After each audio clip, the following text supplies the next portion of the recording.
Didn't know how to keep living. I was really beat. And finally, all that negative information that the enemy had been feeding me all my life, it was finally all true. It was true. And I was the one who, I heard a woman say that 10% of what happened to me caused me some pain and agony and injury, but the 90% that was my reaction was what really took its toll on me. My reaction to racism, sexism, classism, self-hatred, my reaction to all those things made my life a common mess. A common mess. And finally, I didn't love myself enough to do anything about it, but I didn't want to leave my children with this horrific story that, you know, people were going to, and I know what they were going to be saying. Yes, you know, she was a nice girl, but she was just crazy. She just let dope, she just let alcohol, she just let men, she let all these things ruin her. She, you know, like they talked about Billie Holiday. You know, they were going to talk about me in the same way. And so one day I dropped on my knees and I prayed and I said, God, please don't let me die like this. Please don't let me die like this. Because while they didn't love me enough, my children deserve more than that. They didn't ask to come here. They came as a result of my experiences, not theirs. And so, and that plea to God, when I got up, I took a step in the right direction. I finally wasn't going left. I was going right. And I took a baby step in the right direction. And then I took another baby step. And I took another baby step. And I got help from places like 12-step programs in San Francisco, Oakland. I got help from different kinds of drug counselors and drug programs. And I got help when I went back to church, because I had been raised in church. I went back to church. And I went back understanding that as a child, I had missed a lot. And I went back understanding as a young adult, I had missed a lot. And so I went back with an open mind. I went back with a unquenchable thirst. I went back with a desire to really have whatever God's will for me was, because my will had certainly gotten me in a place that was going to take me out of here. And so to have landed in a place where I'm surrounded by love 7 days a week, 24 hours a day, by my family, my church family, my friends, my community. That wasn't what the enemy had set up for me. That's right. You know, I like my daughter said here, at 15, I was supposed to be a welfare recipient all of my life. I was supposed to be a high school dropout, a college dropout, a society dropout all my life. I was supposed to be so full of self-hatred that I would never see myself past where I was, a 15-year-old child with a baby. And instead, my life has amazed me. I don't believe that I stand in my shoes. I don't believe that the Lord has moved and done the kinds of things He's done and set up the kinds of things He's done. Only, I don't believe it, but for once in my life, I'm not so uncomfortable in my own skin that I'm going to listen to the enemy. Now, I may be amazed, I may be confused, I may be scared, the bottom's going to drop out, that may be a lot of things, but I'm not. I repeat, I'm not willing to give the enemy the power over my life and let him have all my life. And the reason I can stand up to the enemy like I do today, because of course he wants me now. Of course he wants to show me that you ain't all that. You know, who you think you? Drugs, alcohol, multiple babies, daddies. You ain't nothing. But check this out. Before the enemy had a design for me, God had a plan. Oh yeah, look out. And God's plan was far bigger than the enemy's design. God's plan has more power than than the enemy's design will ever have. And the mistake the enemy made was that he didn't take my life when he had a chance. There you go, there you go. The mistake that the enemy made was that I would not one day surrender my life to God. The mistake that the enemy made was to let me get out of the clutches of that living hell I was in, an active addiction. And today, it has been proven beyond a shadow of any doubt in my mind that God's love for me is far greater than any problem I will ever have.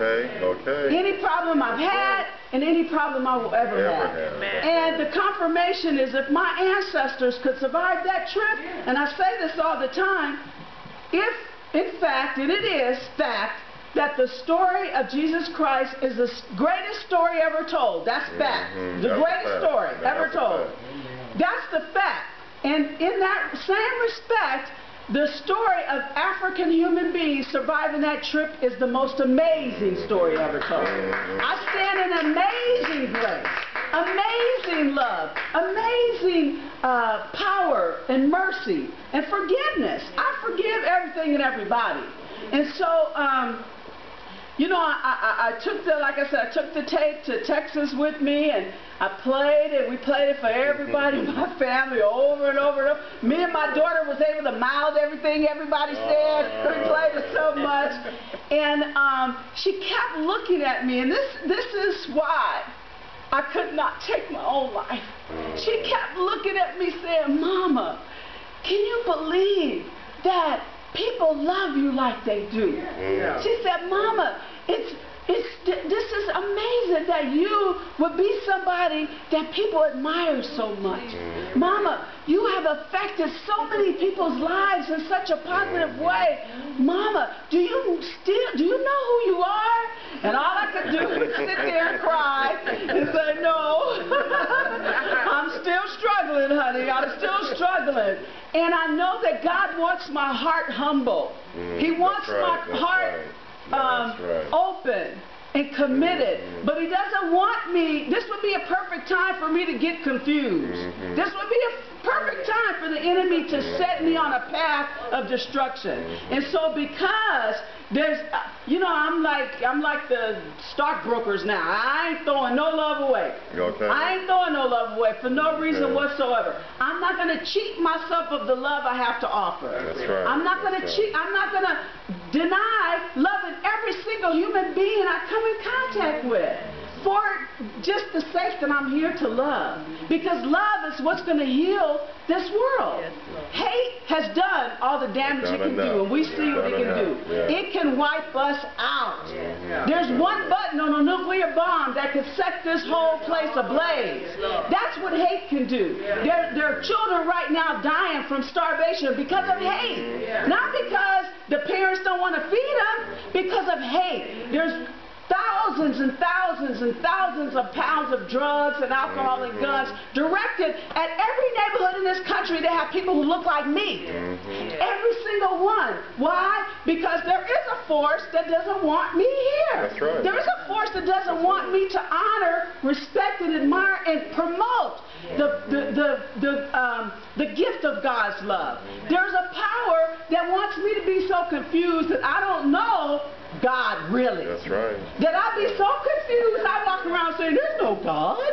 There is a power at work all day, every day, wanting me to be that confused, wanting all of us to be that confused. Believe it or not. But we have the gift of grace, we have the gift of mercy, we have the gift of love, courage, we have the gift of everything we need. And we understand truth. The truth has set us free. I'm not imprisoned by the lies that Satan had set in my mind as a kid. I'm free. I'm free all day, every day. And I want to say to my pastor that I can't put into words how much I'm indebted to you as a child of God with a desire to do God's will. I'm indebted to my teacher. I'm indebted to my leader to be the best me I can be. I was looking at the DVD, and every time I kept replaying the part where it said that you said I was an honorable woman. That's right. Very few women come out the garbage can I came out of and are called an honorable woman. Very few women. Most women that were in the garbage can I was in are buried. Okay. They're buried in their brokenness, in their pain, and in their agony. And instead, I'm not. Instead, I'm here. I'm alive. Well, the baby brought me some Kleenex. He's trying to tell me that. But, Pastor, I love you. I appreciate you. Your wife, Dr. Davis. I know he's going to see this on the internet some kind of way. Dr. Davis, I love you. I love you, and Elder. I'm grateful that you thought enough of me to come. I'm grateful that your wife trusted the process. That's right. Women don't just tell their husbands, go to California. I'll see you when you get back. Okay. I've been married before. I know the ropes. It don't work like that.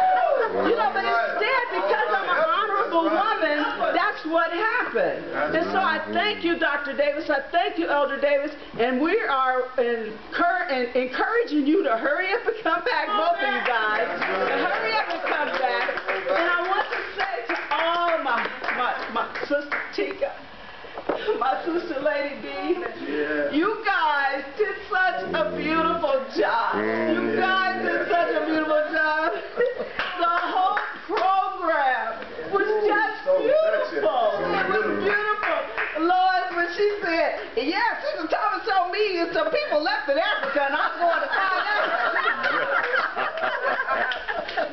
I can't thank you guys enough. Deacon Walker, Deaconess, I can't even talk now, but everybody, Lois and Sister Bertha, honey, doing the ushering. There was no way this program would have been as beautiful as it was if the love and the care that you guys put into it, you had, for any reason, had decided not to put it in there. You guys made the program what it was. You made all my friends, they're all like, I can't believe everybody at your church is so sweet. God, everybody was so sweet.